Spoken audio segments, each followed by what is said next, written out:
कुछ ही दिन पहले जय किशोरी जी का एक रील्स वायरल हुई थी, जहां पर वे डायर के बैग के साथ देखे गए थे, जिसके बाद उसे बहुत सारे लोगों ने सोशल मीडिया पर क्रिटिसाइज भी किया। लेकिन जब इंटरव्यू के दौरान उसे पूछा गया तब 2-3 चीज़ें मैं कहना चाहूँगी।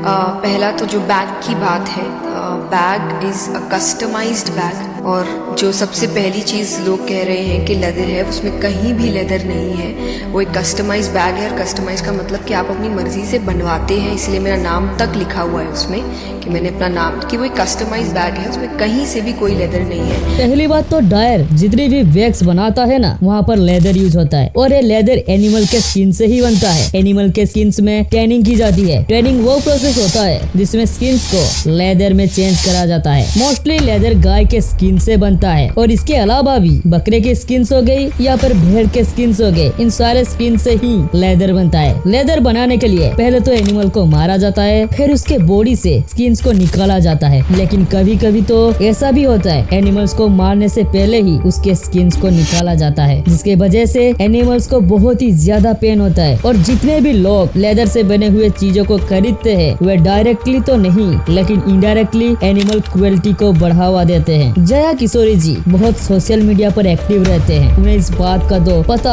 होगा ही। लेकिन मैम यहाँ पर भी नहीं रुकती। मैम के पास एक 4 करोड़ का जी वागन है, जिसका हर एक सीट लेदर से ही बना हुआ है। एक इंटरव्यू में जया किशोरी जी बोलती है, हाँ, एक ही ब्रांड का यूज़ करती हूँ। वैसे मैंने और भी किए हैं, पर ज़्यादा कंफर्टेबल मैं एप्पल के साथ ही रही हूँ।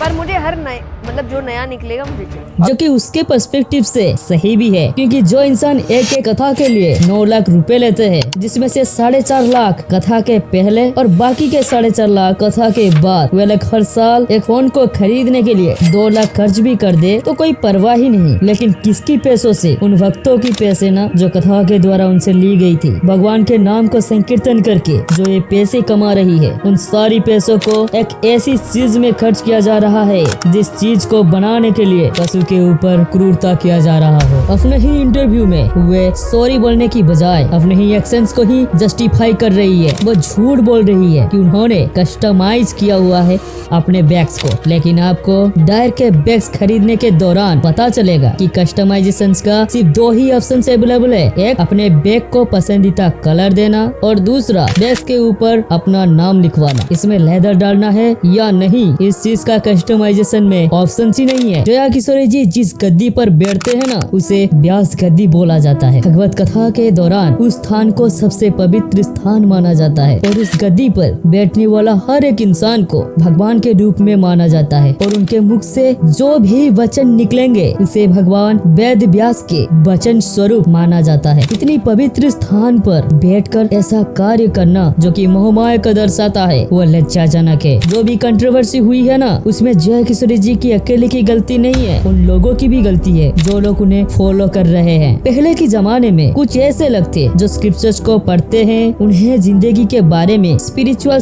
अंडरस्टैंडिंग मिलती है, और वो एक लाइफ कोच की तरह काम करते हैं, एक पर्सनल काउंसलर की तरह काम करते हैं। ये पुराने जमाने में बहुत होता था, और तब कोई फीस चार्ज नहीं की जाती थी। एक सेल्फलेस सर्विस होती थी जो असली कथावाचक देते थे। इतिहास में हमें ऐसे कई लोगों को देखे हैं, आदि शंकराचार्य, कबीर, गुरु नानक, स्वामी दयानंद सरस्वती, स्वामी विवेकानंद। लेकिन हाल ही में एक ट्रेंड सा आ गया है, आजकल कोई भी कथावाचक बन जाता है। इनफैक्ट छोटे छोटे 6 से 12 साल के बच्चे भी कथावाचक बन रहे हैं। देखिए, इन फर्जी लोगों के पास कोई लाइफ एडवाइस नहीं होती लोगों को देने को, ये बस बेवकूफ बनाना जानता है अपना धंधा को चलाने के लिए। जो भिक्षा का कॉन्सेप्ट था वो आज फीस में कन्वर्ट हो गया है। इसीलिए लोगों को इन फर्जी कथावाचक से बचकर रहना है, ताकि ये धर्म के लिए अच्छा हो। जब कोई भी इंसान अपने जिंदगी के तकलीफ को लेकर इन फर्जी बाबाओं के पास आते हैं लाइफ एडवाइस लेने के लिए, तो ये फर्जी बाबाएं कहते हैं, बदला खून, जान का बदला जान।